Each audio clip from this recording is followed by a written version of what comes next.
The sin of lust is mistaking people for objects.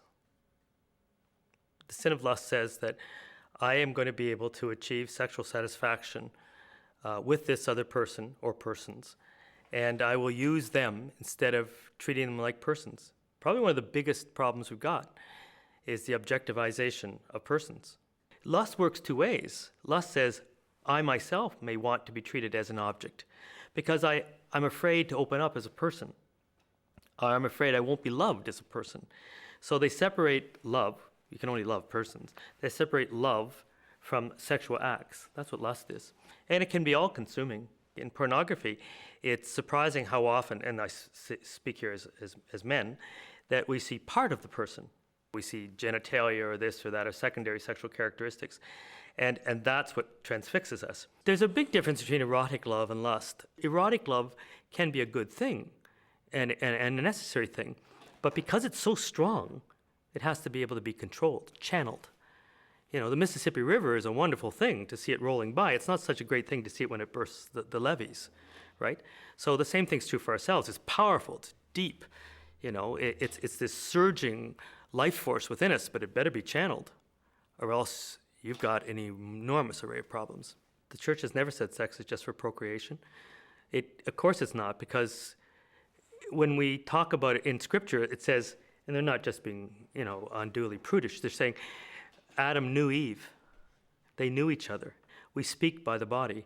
I don't think anybody listening to this who has ever been in love and had sexual relations with a person they deeply, deeply love could help but know when they talk about the language of love, the language of the body, the language of touch and tactility, what that actually means. What it means to be able to look at someone you love, not even touch them, but just to look at someone you love. In the Catholic concept of marriage, marriage is not complete unless there's the sexual act of consummation. Marriage has to be both ratified and consummated, because you don't marry a spirit. I take you, body and soul. The reason lust is a sin is it says, I'm not going to engage you, which takes time, which takes fidelity, which takes exclusivity, which takes trust. Instead, I'm going to use you for now. A young friend of mine was with this loser proposition, this guy. And I said to her, why are you with this guy? Come on. It's one of those things that a priest can sometimes say where parents can't. And she said, he's not Mr. Right, but he's Mr. Right now. Now here's the mistake I think we make in our time, why the sin of lust is so strong in our time. We pretend that we can know people virtually, that we don't have to be able to promise true fidelity, that we don't have to promise commitment, that we think we can have a relationship of any worth that's quick and easy, just add water or just add lust or just add opportunity, whatever.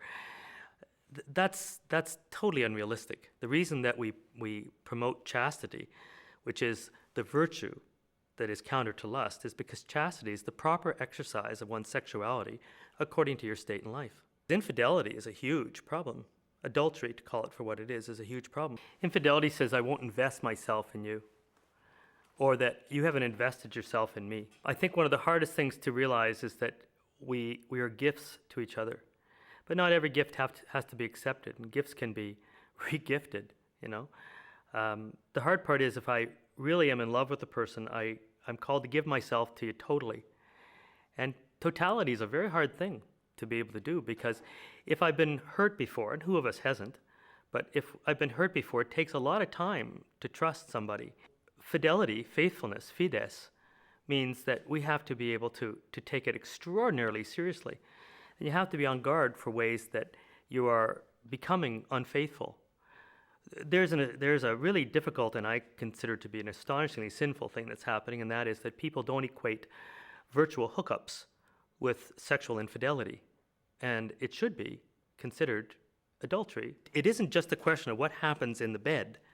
It's a question of, am I distancing myself voluntarily from this one with whom I should be intimately engaged? You need to find someone who isn't a thing, who isn't just senses, who can be able to love you. And we believe that we see that in true, intimate, faithful, open to life love.